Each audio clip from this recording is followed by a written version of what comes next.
Hello guys, welcome to Pakistani real reaction. तो कैसे हैं आप सब? उम्मीद है आप सब बढ़िया होंगे, मजे में होंगे, खुश होंगे, आबाद होंगे। मेरा नाम है मुदस्सिर, मैं हूं मुबशिर। सो गाइस, वीडियो का टाइटल है यूएनएससी को भारत पर कार्रवाई करना पड़ा महंगा, भारत ने दे दी चेतावनी, रोक सकते हो तो रोक लो। मतलब तो ये भाई हुआ साहब क्या है? सीधी चेतावनी भारत ने दे दी है, कोई कार्रवाई की है यूएन ने, क्या सीन हुआ है और सारा इंडिया कुछ ने जान उसको मतलब कार्रवाई की, उसको मुंह तोड़ जवाब दिया है। हाँ कि मतलब इसका मतलब जो मतलब कर है सकते हो, जो काट सकते हो काट लो। मतलब भारत ने सीधा बोला। वाह। काउंट करते हैं 3 2 1 एंड स्टार्ट।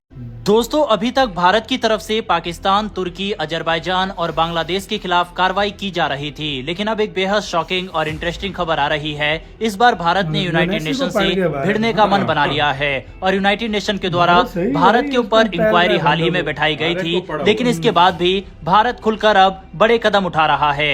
दरअसल हाल ही में यूनाइटेड नेशन की तरफ से भारत के ऊपर ये कहते हुए इंक्वायरी बिठाई गई थी कि भारत के द्वारा कई बांग्लादेशी नागरिकों को जबरदस्ती जहाज और नाव में बैठाकर समुद्र में छोड़ा जा रहा है, जो कि मानवता के खिलाफ है। हालांकि जब यही इलीगल लोग भारत में दंगे या फिर अन्य गतिविधियों में शामिल होते हैं, तब यूनाइटेड नेशन, अमेरिका और दुनिया भर के देश मानवता भूल जाते हैं। लेकिन इस मामले में न सिर्फ भारत को लेक्चर इनके द्वारा दिया गया, बल्कि भारत के खिलाफ इंक्वायरी भी बिठाई गई और भारत को कहा गया कि आपके यहाँ पर जो शरणार्थी रह रहे हैं उनको कोई दिक्कत ना हो और जो उनके खिलाफ एक्शन ले रहा है उसके खिलाफ कार्रवाई की जाए। इतना ही नहीं, इनको जो जबरदस्ती जेल वगैरह में डाला जा रहा है वह भी भारत ना करे।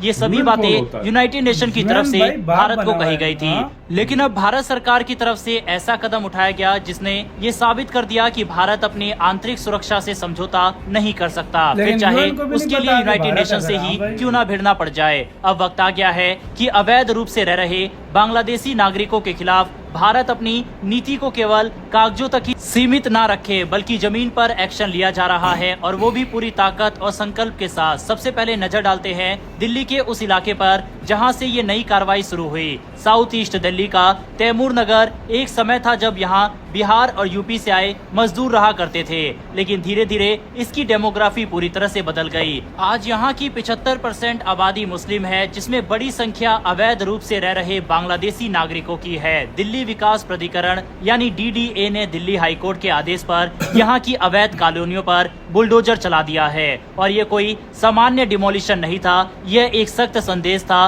उन लोगों के लिए जो बगैर दस्तावेजों के भारत में आकर गैर कानूनी रूप से बस गए हैं। बात करते हैं भारत सरकार की नई पॉलिसी की, जो पहले से कहीं ज्यादा कठोर और तेज है। केंद्रीय गृह मंत्रालय MHA ने सभी राज्य और केंद्र शासित प्रदेशों को आदेश जारी किया है कि आप अपने अपने इलाकों में अवैध इमिग्रेंट्स को पहचानिए, चिन्हित करिए और 30 दिन के भीतर डिपोर्ट कर दीजिए। यानी कि 30 दिन का अल्टीमेटम जारी किया गया है। यहाँ अब दस्तावेजों की वेरिफिकेशन का लंबा चौड़ा प्रोसेस नहीं होगा। यदि कोई भी शख्स भारत में अवैध रूप से पाया जाता है और उसकी नागरिकता साबित नहीं होती, तो उसे सीधा बांग्लादेश भेजा जाएगा। ये एकदम स्पष्ट संदेश है। अब कोई बहाना नहीं चलेगा, अब सिर्फ कार्रवाई होगी। आपको बता दे, दिल्ली अकेला ऐसा इलाका नहीं है। पश्चिम भारत में गुजरात, यहाँ की पुलिस ने 2 हफ्ते पहले अहमदाबाद और सूरत में जबरदस्त रेड मारी और एक ही ऑपरेशन में 1000 से ज्यादा बांग्लादेशी नागरिकों को हिरासत में लिया गया। और फिर क्या हुआ, 4 मई को 2 एयर इंडिया की फ्लाइट्स में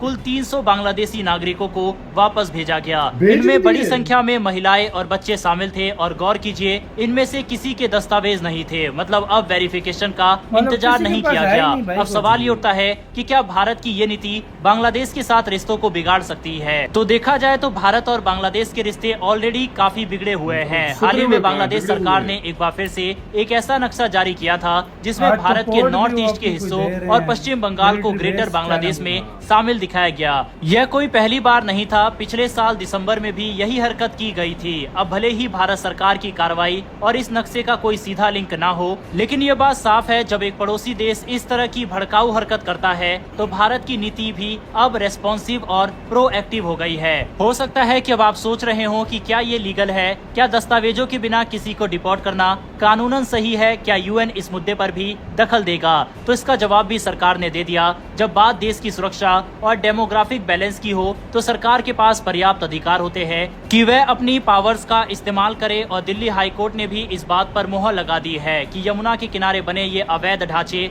असल में इलीगल है और इन्हें हटाना ही होगा। भारत सरकार अब एक व्यापक नीति पर काम कर रही है, जिसमें सिर्फ बांग्लादेशी नहीं बल्कि म्यांमार से आए रोहिंग्याज मुस्लिम पर भी निगरानी बढ़ा दी गई है। केंद्र केंद्र सरकार की योजना है कि हर राज्य अपने स्तर पर एक डेटाबेस बनाए, उसमें सभी संदिग्ध इमिग्रेंट्स का रजिस्ट्रेशन किया जाए। इसके साथ ही भारत अपने बॉर्डर सिक्योरिटी मैकेनिज्म को भी और मजबूत कर रहा है, खासकर बांग्लादेश के साथ लगती सीमा पर स्पेशल इंटेलिजेंस यूनिट्स और फ्लड लाइटिंग्स की व्यवस्था की जा रही है ताकि रात के अंधेरे में अवैध प्रवेश को रोका जा सके। कुछ लोग इसे चुनावी राजनीति कह सकते हैं, लेकिन जब देश की राजधानी के पॉश इलाके तक अवैध इमिग्रेंट कॉलोनियां बसा ले तो क्या इसे सिर्फ पॉलिटिक्स कहा जा सकता है? यह एक राष्ट्रीय सुरक्षा का मामला है और भारत अब अपनी घरेलू नीति को इस नजर से देख रहा है, क्योंकि देखा जाए तो अभी भी भारत के कुछ राज्य जैसे कि वेस्ट बंगाल वगैरह इन इलीगल लोगों पर कोई कार्रवाई नहीं कर रहा और उल्टा बांग्लादेश की सरकार की तरफ से कहा जा रहा है कि ये केंद्र सरकार की साजिश है, वह भी देश में हिंदू मुस्लिम को बांटने की। ऐसे में ममता सरकार का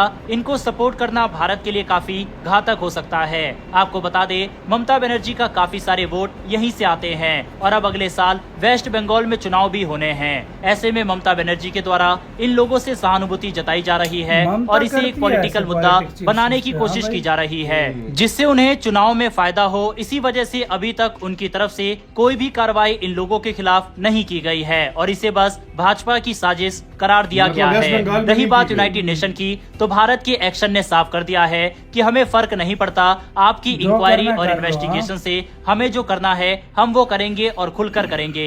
और अगर यूनाइटेड नेशन को इतनी ज्यादा हमदर्दी इन लोगों से है तो इन्हें उठाकर यूनाइटेड नेशन अपने पास ही रख सकता है, क्योंकि पहले भी हमारी तरफ से बताया गया है कि भारत के अंदर कई सारी इलीगल एक्टिविटीज, साथ ही भारत के अंदर होने वाले चाहे दिल्ली दंगा हो या फिर मुर्शिदाबाद का दंगा, इन सब जगह पर कहीं ना कहीं बांग्लादेशियों का हाथ आ ही जाता था। ऐसे में जो भारत के अंदर भी मुस्लिम लोग रह रहे हैं और सही से रह रहे हैं, उन्हें भी इस कार्रवाई में साथ देने की जरूरत है, बजाय कि इन बांग्लादेशियों को सपोर्ट करने की, क्योंकि अगर उनके द्वारा कुछ भी किया जाता है और अगर इनका तार आपसे जुड़े होते हैं तो आप पर भी कार्रवाई हो सकती है। इसी के साथ तो यार वीडियो खत्म।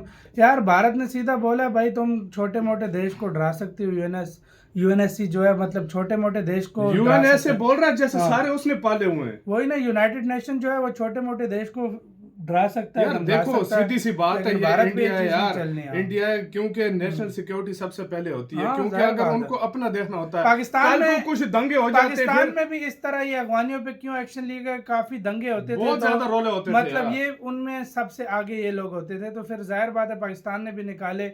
अब भारत भी वही चीज है कि दंगे होते थे वेस्ट बंगाल में या दिल्ली में, तो ये जो रोहिंग्या वाले जो हो गए या तो फिर बांग्लादेशी जो लोग हो गए, ये इलीगल जो भारत में रहते हैं, इनकी सिंपल सी बात है, सीधी सी बात है। अब अमेरिका में इस तरह हो, अमेरिका तो कहेगा यूएन तू साइड पे बैठ, मैं तो सबसे पहले निकालता हूँ, निकाल रहा है कि नहीं निकाल रहा? भारत ने बोला जो कर सकते हो कर लो, हमने नहीं निकालना, जो मतलब उखाड़ सकते हो उखाड़ लो। बिल्कुल। आपकी क्या राय है इसके ऊपर? अपनी राय दें कमेंट सेक्शन में, आप क्या सोचते हैं?